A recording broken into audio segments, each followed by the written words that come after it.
నందమూరి నటసింహం బాలకృష్ణ సినీ ఇండస్ట్రీలోకి ఎంట్రీ ఇచ్చి 50 ఏళ్లు పూర్తయిన సందర్భంగా స్వర్ణోత్సవ వేడుకలు గ్రాండ్ గా సెలబ్రేట్ చేశారు. ఈ ఈవెంట్ కు చాలా మంది సెలబ్రిటీలు హాజరయ్యారు. టాలీవుడ్ నుంచి మాత్రమే కాదు కన్నడ ఇండస్ట్రీ నుంచి కూడా పలువురు స్టార్స్ ఈవెంట్ కు హాజరయ్యారు. అలాగే ఈ ఈవెంట్ చిరంజీవి ముఖ్య అతిథిగా హాజరయ్యారు. చిరంజీవితో పాటు వెంకటేష్, మోహన్ బాబు, శివరాజ్ కుమార్, ఉపేంద్ర సహా పలువురు యంగ్ హీరోలు కూడా హాజరయ్యారు. ఇక ఈ ఈవెంట్ లో మెగాస్టార్ చిరంజీవి మాట్లాడుతూ బాలకృష్ణ ప్రశంసలు కురిపించారు. అలాగే ఆయన ఈవెంట్ లో పలు ఆసక్తికర కామెంట్స్ చేశారు. తన ఇంద్ర సినిమా బాలకృష్ణ సినిమాని ఆదర్శనం అన్నారు చిరంజీవి. బాలయ్య 50 సంవత్సరాల వేడుకకు రావడం చాలా ఆనందంగా ఉందన్నారు చిరు. అలాగే ఇది బాలయ్యకు మాత్రమే కాదు, తెలుగు చలన చిత్రానికి ఒక వేడుకలా అనిపిస్తుంది.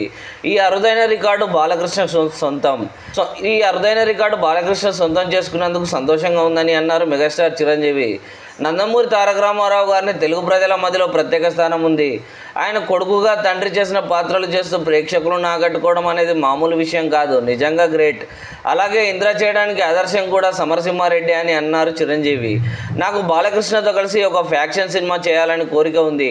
మామూలుగా ఫ్యాన్స్ మధ్య గొడవలు జరుగుతుంటాయి, మా మధ్య ఎలాంటి బంధం ఉందో ఫ్యాన్స్కు తెలియడానికి ఇలా కొన్ని వేడుకలు చేసుకునే వాళ్ళం అన్నారు చిరు.